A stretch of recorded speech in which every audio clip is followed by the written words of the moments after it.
Baik sahabat Ariman Family, kita sekarang bersama Bapak Dr. Romi Manule, Bapak Kepala Badan Penanggulangan Bencana Daerah. Beliau merupakan salah satu sosok figur yang diharapkan mampu mengantisipasi berbagai permasalahan dalam hal terjadinya bencana di daerah kita ini. Namun kita berharap bahwa kemungkinan terjadinya bencana sebagaimana diprediksi oleh banyak pihak tidak terjadi di daerah kita. Namun demikian kita dapat meminta sedikit Bapak Dr. Romi untuk memberikan kiat-kiat beliau dalam menghadapi berbagai macam persoalan di kebencanaan. Kepada Bapak kami persilakan. Ya, terima kasih. Assalamualaikum warahmatullahi wabarakatuh. Waalaikumsalam warahmatullahi. Jadi yang pertama ingin saya sampaikan bahwa untuk mengatasi dan menanggulangi bencana di Kabupaten Pinrang, utamanya untuk menyikapi dan menyiasati. Yang diperlukan sebenarnya kalau dari segi perencanaan itu, karena kami punya tugas itu lebih banyak 70% tugas komando. Jadi yang perlu kita lakukan adalah persiapan dan perencanaan kontingensi. Maksudnya adalah perencanaan yang sifatnya kedaruratan. Itu kenapa? Karena memang 70% tugas pokok kami adalah, saya ulangi, adalah tugas komando, dan memang 70% juga di Kabupaten Pinrang ini sangat sangat terdampak, dan wilayahnya ini terdampak dengan potensi rawan bencana. Ya, dari 70% itu saya bisa sampaikan kurang lebih sekitar 12 kecamatan itu terdampak di Kabupaten Pinrang ini, di wilayah pesisir pantai dan wilayah pegunungan.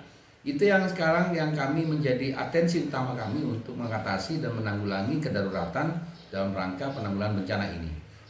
Yang kedua, di dalam kerangka untuk menyikapi hal itu, maka tentu saja bagi kami sebagai penanggung jawab dalam arti komandan pelaksana, saya bukan hanya sebagai kepala pelaksana BPBD, tetapi kami komandan pelaksana, yang mana satgasnya adalah Bapak Bupati Pinrang bersama dengan Pak Dandim dan Pak Kapolres. Kerja-kerja kita, sinergitas kita itu yang paling utama, yang paling pokok untuk mengatasi dan menanggulangi bencana di tingkat kabupaten, dan itu harus kami manifestasikan, harus kami tindak lanjuti di tingkat daerah dan di tingkat lapangan, yang diulangi di lapangan utamanya, dalam rangka untuk saling mendukung bersama-sama mengatasi kebencanaan ini. Dan yang ketiga yang perlu kami sampaikan juga bahwa tugas pokok kami itu adalah bagaimana memitigasi, melakukan pemetaan, melakukan peringatan dini, melakukan kewaspadaan, kesiapsiagaan dari semua personil aparat yang ada mengatasi penanggulangan bencana ini. Dan yang paling pokok adalah dari masyarakat sendiri.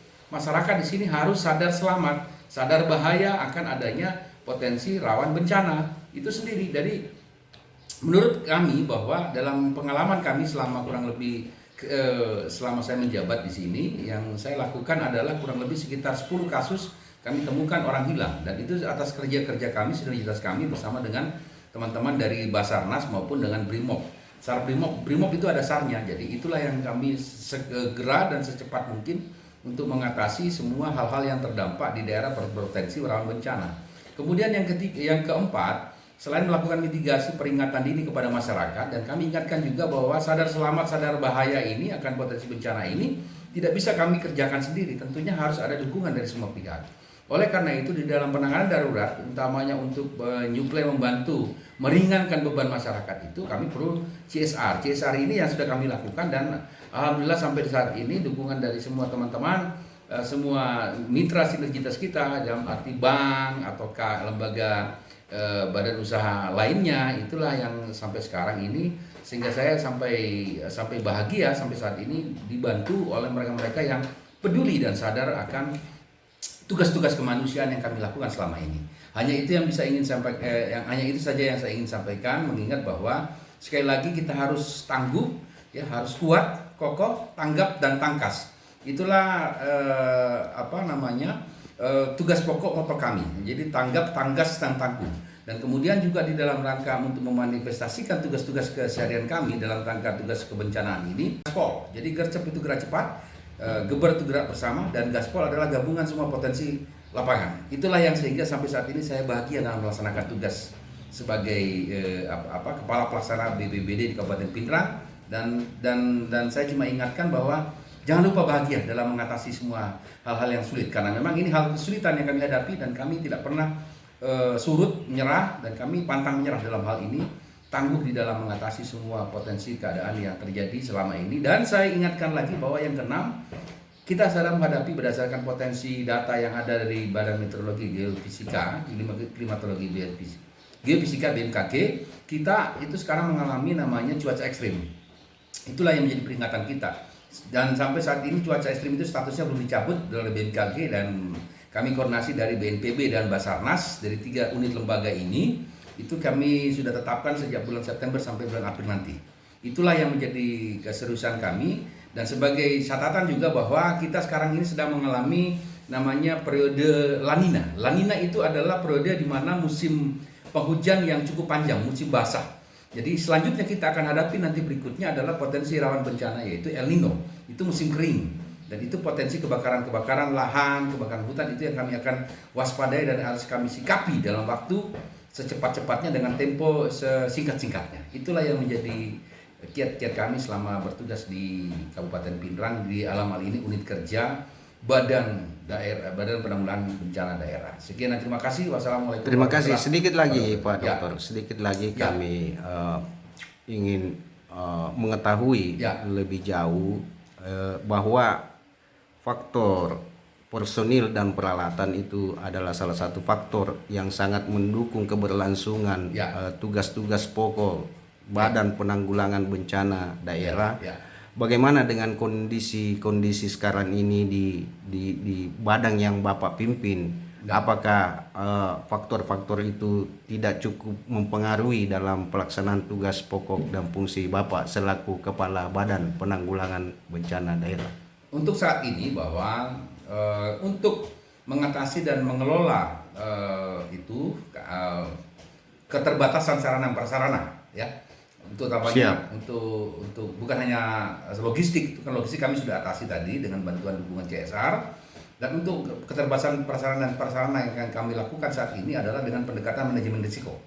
Jadi kita kirimkan personil dengan kekuatan personil yang terbatas, tetapi karena ada fungsi koordinasi dan fungsi sinergitas tadi, sehingga kami saling melengkapi satu sama yang lain di lapangan.